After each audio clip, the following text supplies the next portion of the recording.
नमस्कार, सुप्रभात। आप सभी का स्वागत है दी ऑफिसर्स एकेडमी के इस यूट्यूब चैनल पे। मेरा नाम है आनंद कौशल। हम सभी जानते हैं कि हम लोग रोज पॉलिटी के 15 मिनट शो में 15 सवालों को देखते हैं। ये सवाल आपके एग्जाम पॉइंट ऑफ व्यू से बहुत ही कारगर होता है। ये सवाल कहीं ना कहीं आपके एग्जाम्स पॉइंट ऑफ व्यू को कहीं ना कहीं हम 15 मिनट में बहुत सारे सवालों को देखते हैं और आपकी पॉलिटी की अवधारणाओं को बिल्कुल 15 मिनट में पूरा करने का प्रयास करते हैं।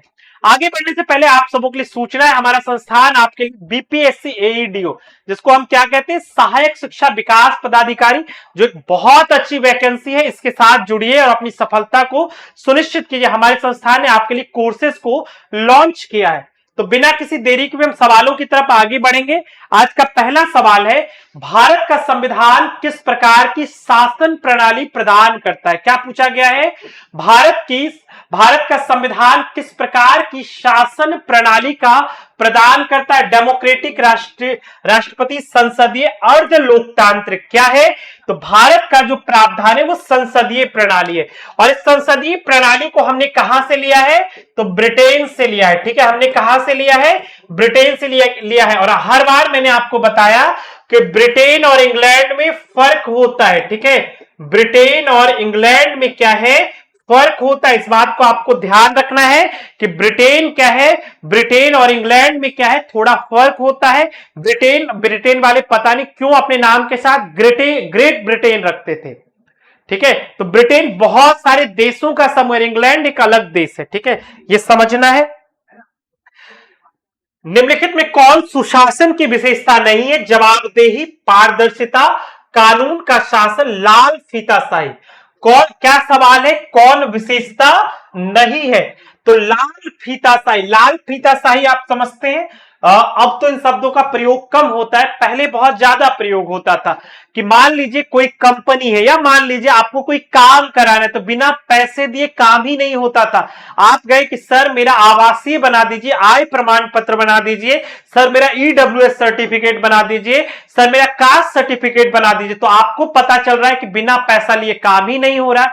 तो इसको कहा जाता था, एक तरीके से एक एग्जाम्पल है लाल फीताशाही। मतलब किसी भी काम के लिए सरकारी अधिकारियों का या कॉन्ट्रैक्टर का सबका नेक्सस बना हुआ था। ठीक है, क्या था? नेक्सस बना हुआ था। इसके लिए पीवी नरसिम्हा राव सरकार ने बाजप्ता एक समिति का भी निर्माण किया, जो राजनीतिक और अपराधियों के नेक्सस के बारे में उस समिति ने क्या किया, उस समिति ने पूरी अपनी रिपोर्ट भी रखी है। ठीक है, तो ये लाल फीताशाही। और आप जानते हैं हमारे यहां सुशासन दिवस भी मनाया जाता है। ठीक है, सुशासन दिवस भी मनाया जाता है।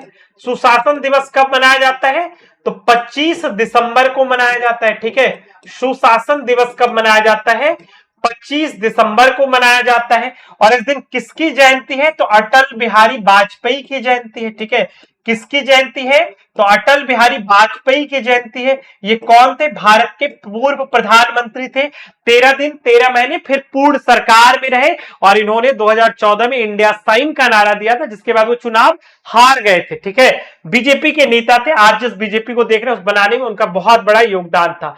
राज्य का सबसे प्रमुख तत्व कौन सा है? ध्वज, राजधानी, संप्रभुता, राज्य के प्रमुख।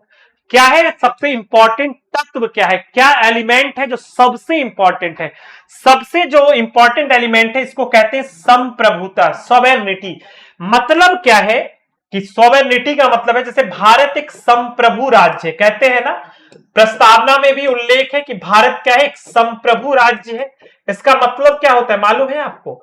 भारत एक संप्रभु राज्य है। इसका कहने का सीधा सा मतलब क्या है मेरे भाई, कि भारत अपने आंतरिक मामलों में, ठीक है, भारत अपने आंतरिक एवं बाह्य मामलों में, आंतरिक मतलब क्या, इंटरनल, और बाह्य मामलों मतलब एक्सटर्नल फैक्टर में, बाह्य मामलों में किसी की मध्यस्थता, या मान लीजिए किसी की मध्यस्थता या किसी के दबाव को स्वीकार नहीं करता। जैसे अभी ट्रंप भाई साहब है, वो कह रहे हैं मैंने मध्यस्थता करा दी। अरे भाई, जो देश सॉवरेन है वो अपनी पॉलिसीज में किसी देश के दबाव में काम नहीं करता। या मान लीजिए हमें किसी देश के साथ संबंध बनाने हैं, तो हम अमेरिका से नहीं पूछेंगे कि बाबू यहां हमें संबंध बनाना है या नहीं बनाना है, ठीक है। तो ये हम किसी से नहीं पूछेंगे, डोनाल्ड ट्रंप से हम नहीं पूछेंगे कि अच्छा भैया बता कि मैं यहां से संबंध बनाऊं या नहीं बनाऊं, ठीक है।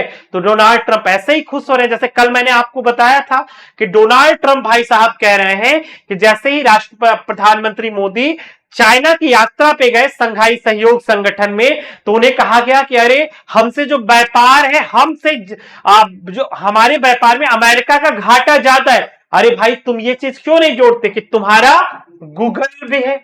गूगल क्या है, हमारा है क्या, जिसपे हम और आप पढ़ रहे हैं। यूट्यूब किसका है, उनका है। अमेजॉन किसका है, उनका है, ठीक है। गूगल मैप किनका है, उनका है, ठीक है। ये सारी चीजें, या फेसबुक या ट्विटर, अरे भाई ये भी तो तुम्हारे देश का है। तो ये जो इतना बड़ा व्यापार कर रहा है, ये यहां से इतना रेवेन्यू क्रिएट कर रहा है, तो भाई ये कौन कर रहा है, ये भी तो तुम्हारी संस्था है, तुम्हारे देश की संस्थाएं। तो देखिए हमेशा क्या है, अगर आपने जिंदगी में ठान लिया है कि मुझे अपनी गलती किसी को बतानी ही नहीं, दूसरे की गलती हमेशा बतानी है, तो ये सबसे आसान काम है लोगों की गलती को बताना, ठीक है। नेक्स्ट सवाल है, राज्य हर जगह, ये शायद ही कोई अंतर छोड़ता है, ये कथन की अवधारणा की व्याख्या करता है कल्याणकारी राज्य की, कम्युनिस्ट राज्य की, लोकतांत्रिक राज्य की, पुलिस राज्य की, ठीक है। राज्य हर जगह है, यह शायद ही कोई अंतर छोड़ता है, ठीक है। यह क्या है, शायद ही कोई अंतर छोड़ता है, मतलब सोशल वेलफेयर राष्ट्र, जिसको कहते हैं कल्याणकारी राज्य। डॉक्टर भीमराव अंबेडकर ने कहा था, डॉक्टर भीमराव अंबेडकर ने कहा था, जो प्रारूप समिति के अध्यक्ष भी थे, ठीक है। डॉक्टर भीमराव अंबेडकर ने कहा था कि देखो भैया, जो डीपीएसपी है ना, जिस भी राज्य को, जिस भी सरकार को कल्याणकारी राज्य की व्याख्या करनी पड़ेगी। क्या है, जिस भी राज्य को चुनाव जीतना पड़ेगा या सोशल वेलफेयर स्टेट बनाना पड़ेगा, कल्याणकारी राज्य बनाना पड़ेगा, उसको क्या है, डीपीएसपी से मदद लेना पड़ेगा। तो कल्याणकारी राज्य क्या है, कल्याणकारी राज्य है कि जब आपके यहाँ वृद्धा पेंशन की स्टार्ट होती है, जब आपके यहाँ किसान सम्मान निधि की राशि दी जाती है, जब आपके यहाँ लाडली बहना योजना आता है, जब आपके यहाँ, इसी को एक टर्म है यूनिवर्सल बेसिक इनकम, ठीक है। इसको क्या कहा जाता है, यूनिवर्सल बेसिक इनकम भी कहा जाता है, ठीक है। ये भी ध्यान रखेंगे। तो इसीलिए क्या है, ऐसी सारी चीजें क्या है, अगर आपके यहां सरकार मदद कर रही है, आपके लिए हॉस्पिटल की व्यवस्था कर रही है, आपके लिए क्या है, जिसे आप कहते हैं आयुष्मान भारत, आपके लिए स्वास्थ्य बीमा का काम करती है, तो इसका मतलब है कल्याणकारी राज्य। या आपके लिए मनरेगा योजना, मनरेगा योजना आप जानते हैं, मनरेगा, महात्मा गांधी ग्रामीण रोजगार गारंटी योजना, यही नाम है ना, महात्मा गांधी ग्रामीण रोजगार गारंटी योजना, महात्मा गांधी ग्रामीण रोजगार गारंटी योजना, ठीक है। रोजगार गारंटी योजना मतलब क्या है, आपको काम तो मिलेगा ही। तो ये क्या है, सोशल वेलफेयर स्टेट की पहचान है। चलिए नेक्स्ट सवाल की ओर बढ़ते हैं। निम्नलिखित में कौन भारतीय संविधान की विशेषता नहीं है, संसदीय सरकार, राष्ट्रपति सरकार, न्यायपालिका की स्वतंत्रता, संघीय सरकार। राष्ट्रपति सरकार, हमारे यहाँ राष्ट्रपति सरकार नहीं है, हमारे यहाँ संसदीय सरकार है। इसमें जनता के द्वारा लोग प्रत्यक्ष रूप से चुने जाते हैं, ठीक है। लोकसभा में क्या है, जनता द्वारा प्रत्यक्ष रूप से चुने गए जो लोग हैं वही शासन को चलाते हैं, ठीक है। एक शासन होता है अध्यक्षीय प्रणाली, क्या होता है, अध्यक्षीय प्रणाली होता है। जो अमेरिका की शासन प्रणाली है उसको क्या कहते हैं, अध्यक्षीय प्रणाली। क्या कहते हैं उसे, अध्यक्षीय प्रणाली कहते हैं।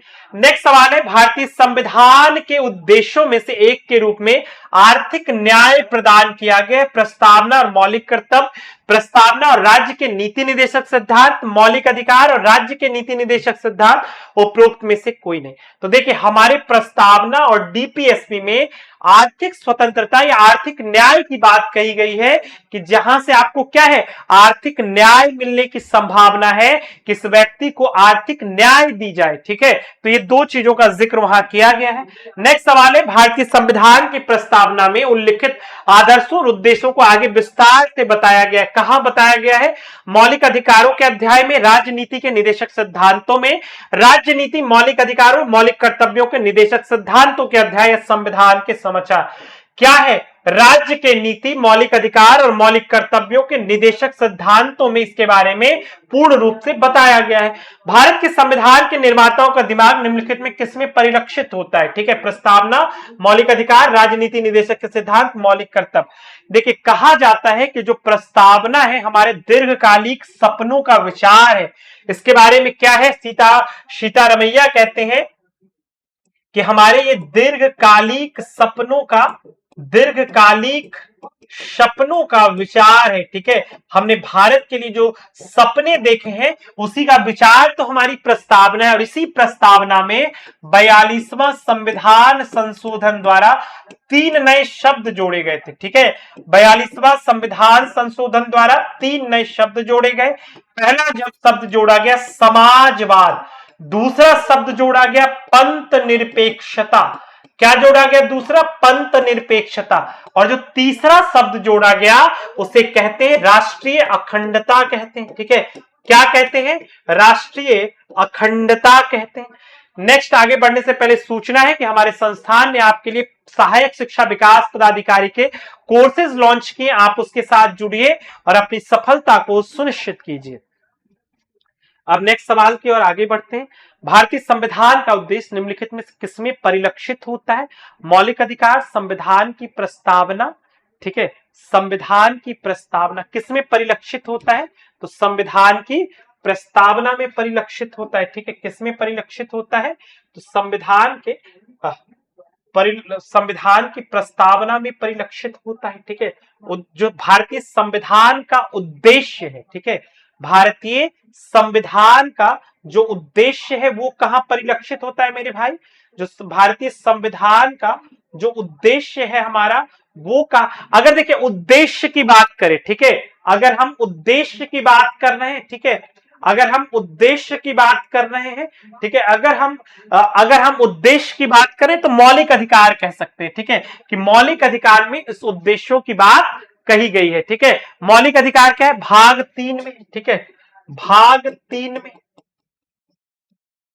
ठीक है, संविधान का उद्देश्य भाग 3 में। ठीक है, ठीक है, भाग 3 में मौलिक अधिकारों का अनुच्छेद 12 से 35 के बीच है। ठीक है, अनुच्छेद 12 से 35 के बीच है। नेक्स्ट सवाल है हमारा, प्रोटेम स्पीकर का क्या कार्य है? अध्यक्ष की अनुपस्थिति में सदन की कार्यवाही, सदस्यों को शपथ दिलाना, अध्यक्ष के रूप में कार्य करना जब अध्यक्ष चुने जाने की संभावना नहीं, केवल जांच करें कि सदस्यों के, देखिए मेन काम तो इनका है सदस्यों का शपथ दिलाना। प्रोटेम स्पीकर होता है जो नई लोकसभा होती है ना, जो नई लोकसभा या विधानसभा होता है, नई लोकसभा में जो सबसे वरिष्ठ सदस्य होता है, ठीक है, जो सबसे वरिष्ठ सदस्य को क्या किया जाता है? प्रोटेम स्पीकर बनाया जाता है। क्यों? क्योंकि ये शपथ दिलाने का काम करे। और जब तक नए लोकसभा अध्यक्ष की नियुक्ति नहीं हो जाती तब तक ये क्या करेंगे? जब तक नए लोकसभा अध्यक्ष की नियुक्ति नहीं है तब तक ये बने रहेंगे। ठीक है, नेक्स्ट है, लोकसभा का अध्यक्ष अपने निर्णायक पद का प्रयोग करता है। कब करता है? जब एक टाई का मामला, मतलब दोनों तरफ से पक्ष और विपक्ष क्या है? एक जैसा हो जाए। ठीक है, क्या है?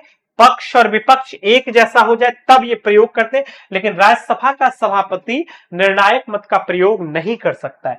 संविधान के निम्नलिखित अनुच्छेदों में से कौन सा प्रावधान करता है कि मतों की समानता के मामले में अध्यक्ष के पास एक निर्णायक वोट होगा और उसका प्रयोग करेगा? वही जो निर्णायक मत का प्रयोग करता है राज्यसभा का जो सभापति है वो नहीं करता है। ठीक है, राज्यसभा का सभापति, मतलब राज्यसभा का जो सभापति होगा उसे ही तो उपराष्ट्रपति कहते हैं।